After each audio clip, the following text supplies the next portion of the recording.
بسم الله الرحمن الرحيم. الحمد لله والصلاة والسلام على خير خلق الله وعلى آله وصحبه ومن والاه، أما بعد، فأعوذ بالله من الشيطان الرجيم. بسم الله الرحمن الرحيم.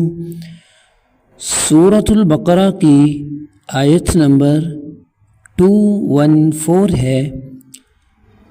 مالک الملک کا ارشاد گرامی ہے: ام حسبتم ان تدخلوا الجنة ولما يأتكم مثل الذين خلوا من قبلكم مستهم البأساء والضراء وزلزلوا حتى يقول الرسول والذين آمنوا معه متى نصر الله ألا إن نصر الله قريب.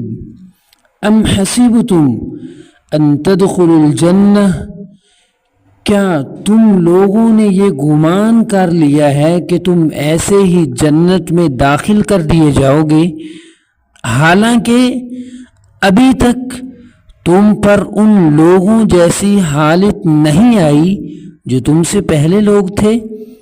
انہیں تنگی تکلیف پہنچی اور وہ سخت ہلا دیے گئے، یہاں تک کہ ان کے موجودہ رسول جو تھے جن پر وہ ایمان لائے کہہ اٹھے اللہ کی مدد کب نازل ہوگی. بے شک سن لیجئے اللہ کی مدد بڑی قریب ہے. اس آیت مبارکہ میں البأساء سے مراد تنگی، فقر و فاقہ، الضراء سے مراد بیماری ہے. جب نبی علیہ السلام کے صحابہ مکہ میں تھے تو مسلمانوں کو صرف مشرکین مکہ کا سامنا کرنا تھا.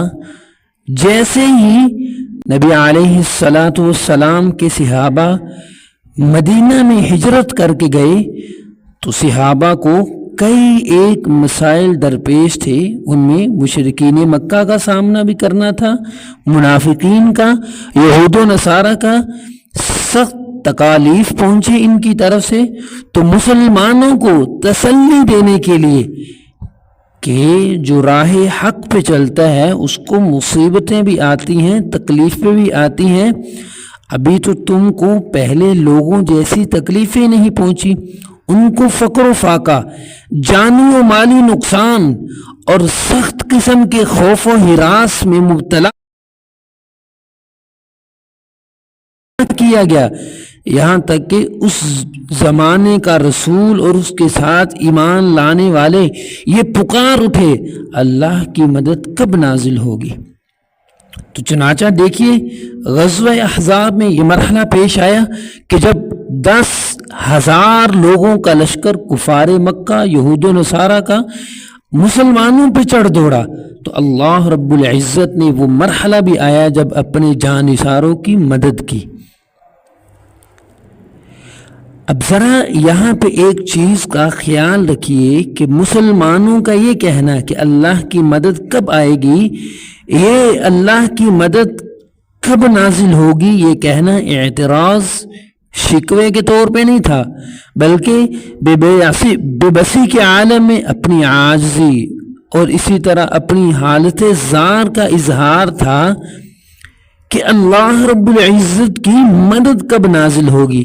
اور اسی طرح ابن کثیر رحمہ اللہ نے اور امام رازی رحمہ اللہ نے خباب بن ارت رضی اللہ تعالی عنہ سے روایت نقل کی ہے کہ ہم نے پیارے پیغمبر علیہ السلام سے عرض کی، آپ رب سے نصرت کی درخواست کیوں نہیں کرتے ہیں، آپ ہمارے لیے رب سے دعا کیوں نہیں کرتے ہیں؟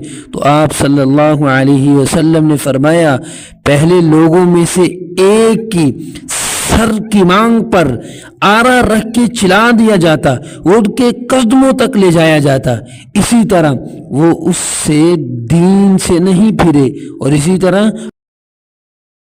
سے نہیں پھرے، دین سے نہیں پھرے، اور اسی طرح لوہے کی کنگھیوں کے ساتھ ان کے گوشت کو ہڈیوں سے الگ کر دیا جاتا، یہ چیز اسے اس کے دین سے نہیں پھیرتی تھی۔ تو آپ علیہ السلام نے فرمایا یہ دین مالک الملک ضرور غالب کر کے رہے گا، یہاں تک کہ صنعاء یا حضر موت سے ایک آدمی چلے گا، وہ سفر کرے گا، اسے رب کے سوا کسی کا خوف نہیں ہوگا، اور انسان بکریاں چرائے گا، اس کو بھیڑیے کا بھی خوف نہیں ہوگا، تو تم لوگ اتنی جلدی کیوں کرتے ہو؟ تو یہ آیت مبارکہ سورۃ البقرہ کی 2:14 تھی، اس کا خلاصہ آپ کے سامنے ہے۔ مالک الملک سے دعا ہے کہ مالک الملک ہمیں صبر کے ساتھ دین پہ چلنے کی توفیق عطا فرمائے۔